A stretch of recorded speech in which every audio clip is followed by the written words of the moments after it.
Assalamualaikum, salam sejahtera. Berita tengah malam bersama saya, Muhammad Shah Musa. Mahkamah Tinggi Kuala Lumpur memutuskan bahawa Perdana Menteri Datuk Seri Ismail Sabri Yaakob tidak perlu berunding dengan anggota kabinetnya untuk meminta Yang di-Pertuan Agong membubarkan Parlimen ke-14. Sebaliknya, Hakim Datuk Ahmad Kamal Mat Syahid berkata Datuk Seri Ismail Sabri berhak membuat keputusan sendiri kerana itu adalah hak mutlak beliau sebagai Perdana Menteri. Datuk Ahmad Kamal berkata demikian ketika membenarkan permohonan Datuk Seri Ismail Sabri, Kerajaan dan SPR untuk membatalkan saman penyandang kerusi Parlimen Kelang Charles Santiago yang difailkan pada 11 Oktober lepas.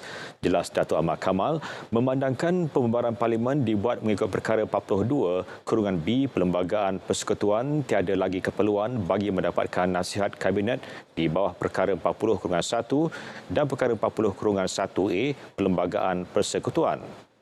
Yang di-Pertuan Agong telah bertindak mengikut budi bicara baginda sendiri bagi membubarkan Parlimen atas permintaan Perdana Menteri mengikut perlembagaan. Seri Paduka Baginda tidak terikat dengan nasihat Perdana Menteri atau Kabinet dalam melaksanakan tugas baginda.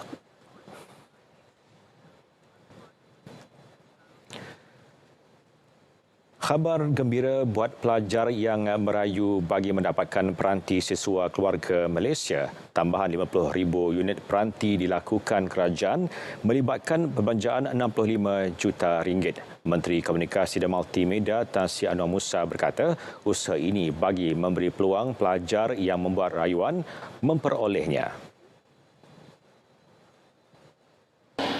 Konsepnya kita nak bagi seberapa ramai student supaya mendapat peranti. Kita ada peranti yang cukup. 3 hari lepas saya telah mengarahkan KSU untuk menambah tempahan daripada tender yang ada melalui VO untuk tambah 50,000 unit lagi. Ya, dengan perbelanjaan lebih kurang 65 juta. Kita minta supaya bekalan tak terputus. Jadi bekalan tambahan 50,000 unit kepada apa yang telah kita tempah dalam tender itu sudah pun dilakukan. Ini mengambil kira kes-kes rayuan nanti lah. Majlis Penyerahan Peranti Siswa Keluarga Malaysia peringkat Kelantan berlangsung di UMK Kampus Kota Pengkalan Cepa. Peluang masih dibuka kepada pelajar yang gagal dalam permohonan untuk membuat rayuan sebelum hujung tahun ini. Sementara itu, Tan Sri Anwar Musa menyatakan isu penjualan semula peranti siswa membabitkan 14 pelajar selesai apabila sebahagian mereka membatalkan hasrat menjualnya.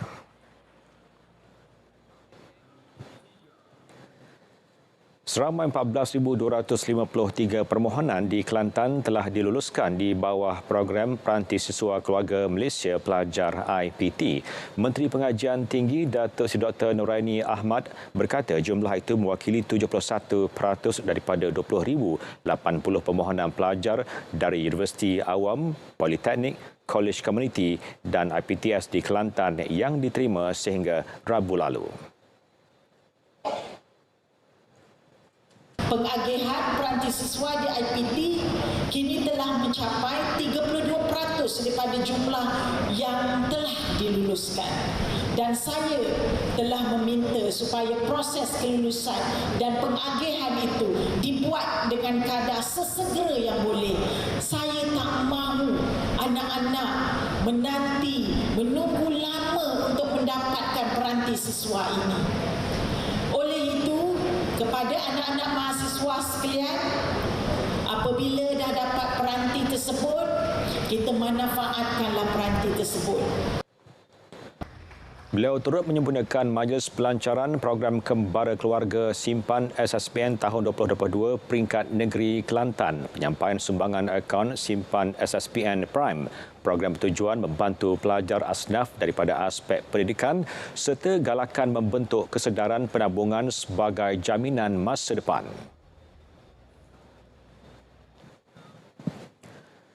Tumpuan diberikan kepada 10 kerusi parlimen oleh Barisan Nasional Negeri Selangor dalam menyumbang kemenangan pada Pilihan Raya Umum ke-15 PRU 15. Pengurusinya Tan Sri Noh Omar berkata, pengundi yang berada di kerusi tersebut majoritinya Melayu, khususnya kawasan yang ditandingi calon parti UMNO. Menurut Tan Sri Noh Omar, terdapat perbezaan pada PRU 15 kali ini berbanding dengan isu yang dimainkan pembangkang pada tahun 2018. Isu yang dibangkitkan oleh pihak pembangkang ni tak ada satu isu yang benar-benar besar lah. Sekarang dia sebut pasal ekonomi, saya tengok Menteri Kewangan pun telah jawab. Kita lihat bahawa dalam masa yang sama, bila mereka memerintah 22 bulan, kalau saya tak silap saya, ada 17 kes yang melibatkan pemimpin daripada PAS ketika itu, semua di NFA. Beliau berkata demikian selepas meninjau proses baik pulih sebuah rumah berjumlah RM30,000 di Kampung Tali Air 3 Sungai Burung, Tanjung Karang yang dilaksanakan menerusi program tanggungjawab sosial korporat CSR UDA Holdings Berhad.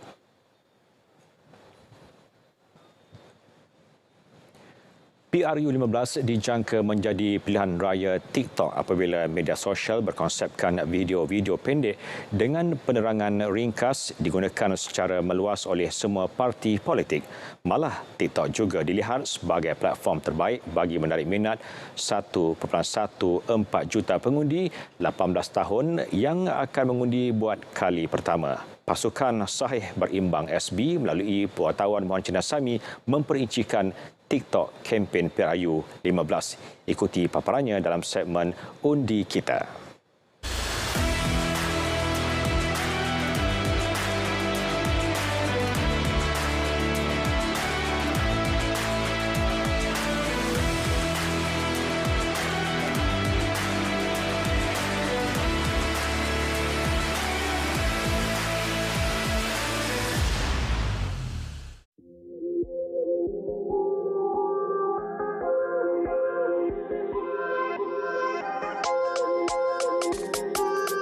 Tahukah anda jumlah pemilik akaun TikTok adalah 2 kali ganda lebih tinggi daripada pemilik akaun Facebook, Twitter dan Instagram.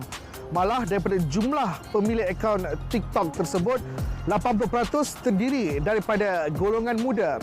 Justru ini menjadi peluang kepada mana-mana pihak yang bertanding dalam pilihan raya umum ke-15, PRU ke-15 untuk mengadakan kempen menerusi TikTok bagi memudahkan golongan muda memahami situasi politik semasa dan juga kempen-kempen yang akan diadakan selepas pencalonan nanti. Malah apa juga yang kita dapat lihat di sini adalah fokus utama diberikan kepada golongan muda selepas rang undang-undang berkaitan dengan undi 18 tahun telah diluluskan dan semua pihak memastikan bahawa golongan muda keluar mengundi pada PRU 15 nanti. Berdasarkan statistik, 80% pemilik akaun TikTok adalah golongan muda yang berusia lebih 18 tahun dan aktif menerusi aplikasi sosial tersebut. Manakala aplikasi seperti Twitter biasanya menjadi pilihan mereka yang berusia bawah 30 tahun, manakala Facebook antara 30 hingga 60 tahun.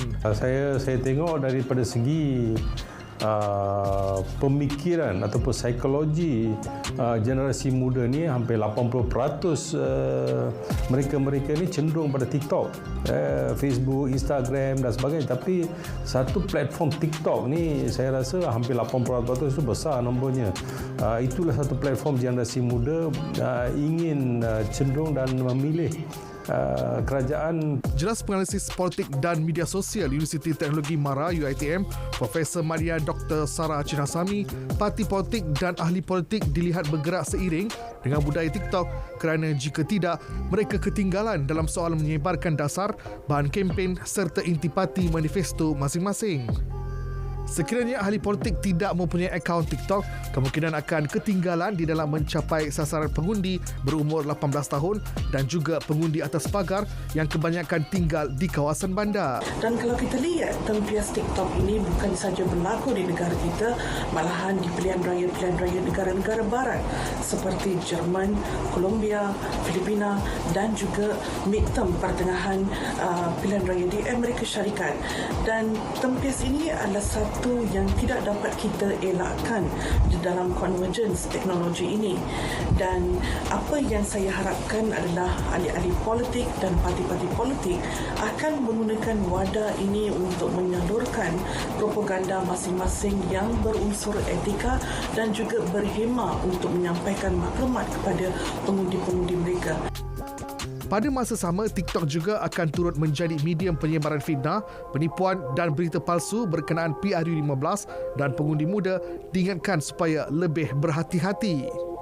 Kita lihat akan ada banyak penyebaran-penyebaran video yang sahih atau tidak sahih berkaitan parti politik dengan ahli politik di sosial media, terutama di TikTok. So, kami di Majlis Pilihan Malaysia menyarankan anak muda untuk berhati-hati apabila melihat video-video tersebut dan tentukan jika video tersebut mempunyai isi yang tepat, berfakta atau tidak. Propaganda yang sihat dan berhemah berdasarkan fakta amat penting untuk mewujudkan persepsi yang baik dalam kalangan pengundi, sekaligus mewujudkan kebolehpercayaan pengundi terhadap mana-mana ahli politik dan parti. Muhajir Asami, RTM.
Bertemu kembali. Tempoh moratorium 10 tahun dikenakan kepada pemilik rumah rakyat Al-Sultan Abdullah di Pahang. Yang di-Pertuan Agong Al-Sultan Abdullah Riayatuddin Al-Mustafa Billah Shah bertitah ia bagi memastikan mereka tidak menjual atau menukar hak milik kediaman. Langkah berkenaan juga menghargai sumbangan pertubuhan Palang Merah Emirat Arab Bersatu UAE kepada golongan miskin. Dan saya harap apa yang dinyatakan oleh Yang Amat Berhormat Menteri Besar tentang moratorium ini perlu diambil kira secara serius. Jangan pula bila dah terima rumah ini, soal nak jual lah, soal nak lepas tangan ini akan datang ke buah fikiran kita. Ini saya tidak harap ini dapat diadakan. Kalau boleh biarlah rumah ini sampai ke anak cucu. Baginda bertitah pada Majlis Pelancaran Projek Perumahan dan Penyampaian Watikah Tawaran Bantuan untuk Mangsa Banjir Sumbangan Pertubuhan Palang Merah UAE di Pusat Pembinaan Sementara Kampung Temai Hulu Pekan.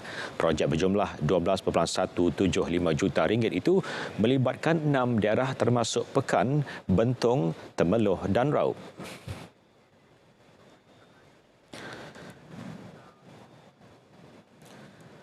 Kementerian Perdagangan Dalam Negeri dan Hal Ehwal Pengguna KP dan HCP berpuas hati dengan pematuhan pengendali stesen minyak memastikan ketepatan alat pam masing-masing. Perkara itu disahkan pihak berkuasa menerusi pemeriksaan berkala di sebuah stesen di Bangi, Selangor petang tadi.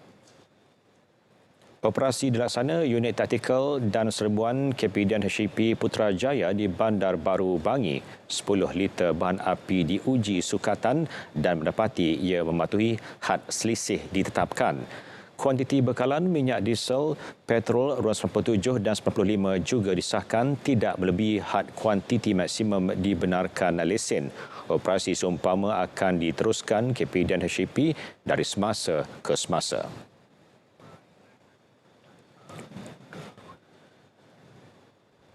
RM226.7 juta diperuntukkan di bawah Rolling Plan 1 dan 2 RMK ke-12 Kementerian Alam Sekitar dan Air KASA bagi melaksanakan 5 projek berkait sumber dan bekalan air di Kelantan. Menterinya Dato' Seri Tuan Ibrahim Tuan Man berkata ia penting bagi mengenal pasti dan membangun sumber air negeri Kelantan secara optimum.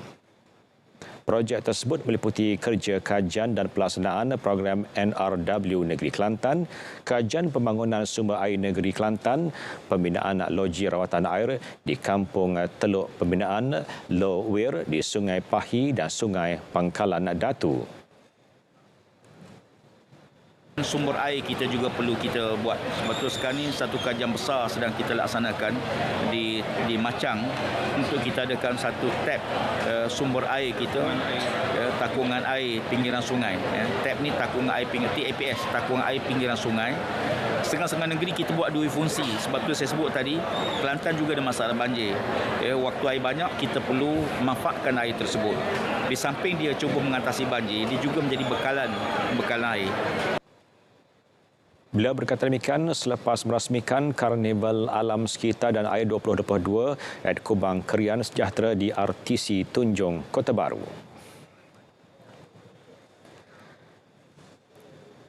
Jabatan Kebajikan Masyarakat JKM Kedah telah mengarahkan setiap pejabat kebajikan daerah mendapatkan bekalan dari depoh simpanan barangan banjir bagi memastikan keperluan dapat disalurkan kepada penduduk terjejas banjir yang ditempatkan di Pusat Pembinaan Sementara PPS. Esko Pembangunan Wanita, Keluarga dan Masyarakat, Pembasmian Kemiskinan dan Kebajikan Kedah, Datuk Halimatun Saadiah Saad berkata, petugas-petugas JKM juga telah mengadakan simulasi banjir sebagai persiapan terakhir bencana. Selain itu, pelbagai agensi kerajaan dan pihak NGO akan bekerjasama dengan memainkan peranan sebagai sokongan terhadap bantuan dan keperluan penduduk yang terjejas. Ada daerah-daerah yang telah pun mengadakan simulasi banjir dan Alhamdulillah di Kubang Pasu ini ianya telah berlangsung dan sekurang-kurangnya bila simulasi diadakan ini menandakan persiapan yang mana perlu bekerja, yang mana perlu turun ke padang dan Alhamdulillah agensi-agensi yang terlibat memberikan peranan yang penting. Setakat ini semua agensi bekerjasama untuk membantu mangsa-mangsa yang terlibatlah. Beliau bercakap kepada RTM selepas meninjau penduduk yang terjejas banjir di PPS SK Binjai di Jitra. Pihaknya juga telah melantik kontraktor dari JKM bagi membekalkan bekalan makanan dan minuman sepanjang penduduk yang terjejas banjir ditempatkan di PPS.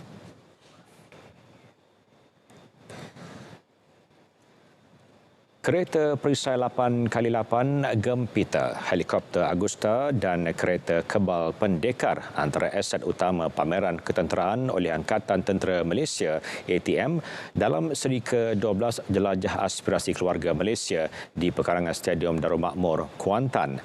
Bertemakan Keluarga Malaysia, Teras Pertahanan Negara, jelajah kali ini mengetengahkan konsep pertahanan menyeluruh di mana penglibatan seluruh keluarga Malaysia adalah penting bagi memastikan kedaulatan negara terjamin. Ketua Setiausaha Kementerian Pertahanan MINDEF Datuk Seri Muiz Abdul Aziz menyatakan pengunjung juga berpeluang melihat sendiri aset ketenteraan serta memperoleh informasi terkini berkaitan ATM.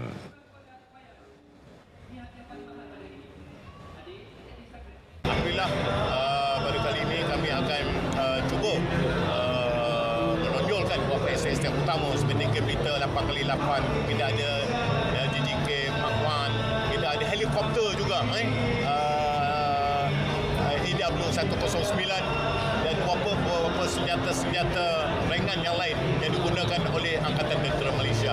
So sama-sama tuan-tuan dan puan dapat hadir bagi mendapatkan pengetahuan, exposure kerana kita juga kata Kementerian Pertahanan adalah pertahanan negara ini adalah tanggungjawab seluruh keluarga Malaysia. Beliau berkata demikian selepas melakukan lawatan jelajah aspirasi keluarga Malaysia di Sultan Ahmad Shah International Convention Centre SASICC di Kuantan. Selain itu, bersempena jelajah AKM yang turut menganjurkan Karnival Kerjaya Jamin Kerja, pihak ATM turut menyediakan kaunter khas bagi peluang kerjaya tentera darat kepada pengunjung yang berminat. Malah pada penganjuran jelajah AKM kali ini, booth 523 turut diadakan di pameran pertahanan di mana tiket awal ke pameran prestige tersebut yang dijadualkan berlangsung di Pulau Langkawi Mei depan akan dijual kepada pengunjung. Bagi membuka ruang kepada veteran tentera, Jabatan Hal Ehwal Veteran JHEV turut menyediakan booth berkaitan bagi manfaat kepada pengunjung membabitkan perkhidmatan cetakan kad veteran ATM, bantuan sara hidup, pendaftaran perniagaan dalam My Veteran Mall serta bantuan rumah baru dan baik pulih rumah veteran.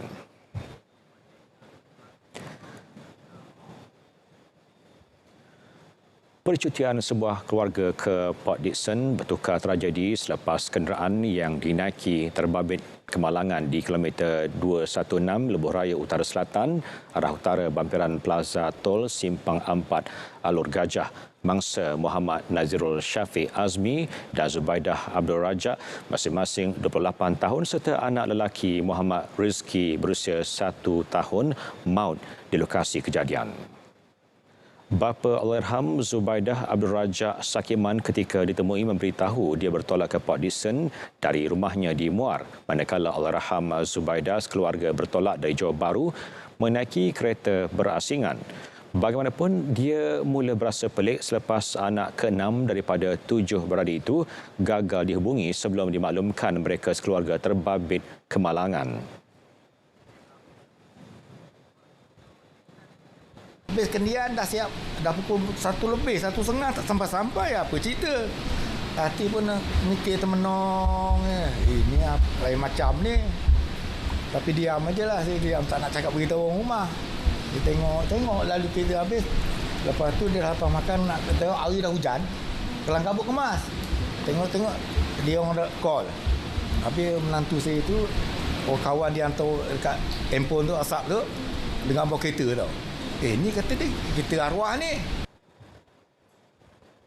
Beliau yang ditemui di Hospital Alur Gajah berkata mereka sekeluarga redha dengan pemergian anak, menantu dan cucu. Sementara itu, Ketua Polis Daerah Alur Gajah, Superintendent Arsyad Abu berkata ketika kejadian sebuah lori sedang menjalankan kerja pembaikan pembahagi jalan tengah dan telah berhenti di lorong kanan serta dalam proses meletakkan kon.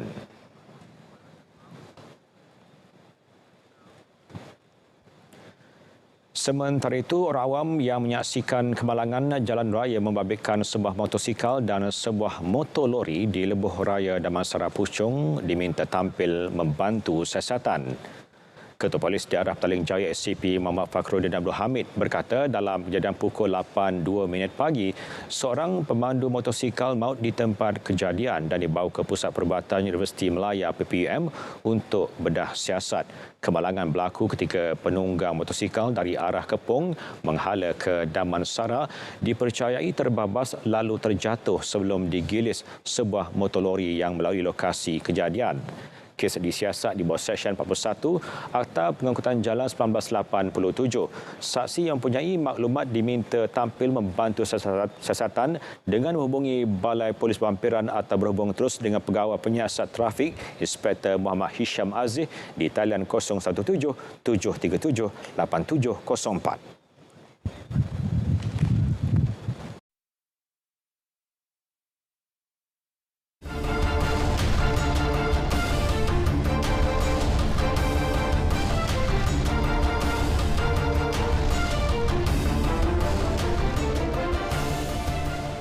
Kita beralih ke berita sukan, perkembangan aksi kejohanan hoki Piala Sultan Johor. Skuad hoki bawah 20 tahun negara akhirnya meraih mata sulung dalam kempen Piala Sultan Johor selepas terikat 2-2 menentang Jepun pada aksi terakhir peringkat kumpulan di Stadium Hoki Taman Daya Johor Bahru hari ini.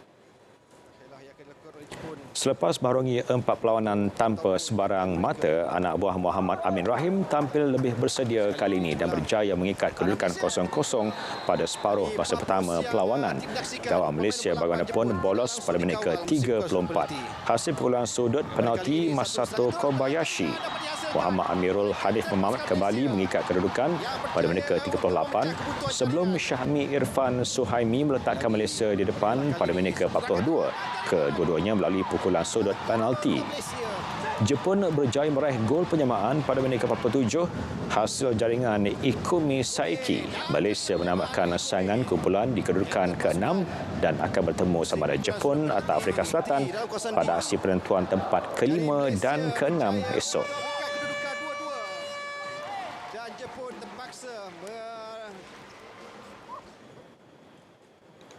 Sukan rugby, skuad Bunga Raya 711 wanita kini dalam fasa pemilihan terakhir 20 pemain untuk dibawa ke Incheon, Korea Selatan bagi mengharungi kejohanan Asia Rugby Sevens Series 2022. Jurulatihnya Muhammad Sidi Amir Jalil berkata, pemilihan kali ini melibatkan 80% dalam kalangan pemain sukan Malaysia, SUKMA. Personally, target saya adalah untuk pasukan saya ini dapat menyamai prestasi semasa di Bangkok tempoh hari. Tetapi kami juga berharap untuk dapat melakukan kejutan lagi lah. Sama ada untuk di peringkat kumpulan maupun di peringkat kalah mati nanti. Boleh dikatakan 80% pemain-pemain ini adalah pemain-pemain yang diserap daripada SUKMA lah. Terutamanya dari negeri Kedah, dari negeri Selangor, Sabah dan yang lain-lain. Kejohanan rugby peringkat tertinggi Asia itu turut sertai 6 lagi negara iaitu Jepun, Kazakhstan, Thailand, Filipina, China dan Hong Kong yang bakal memulakan cabaran. Kejohanan tersebut dijadual bermula pada 12 November ini.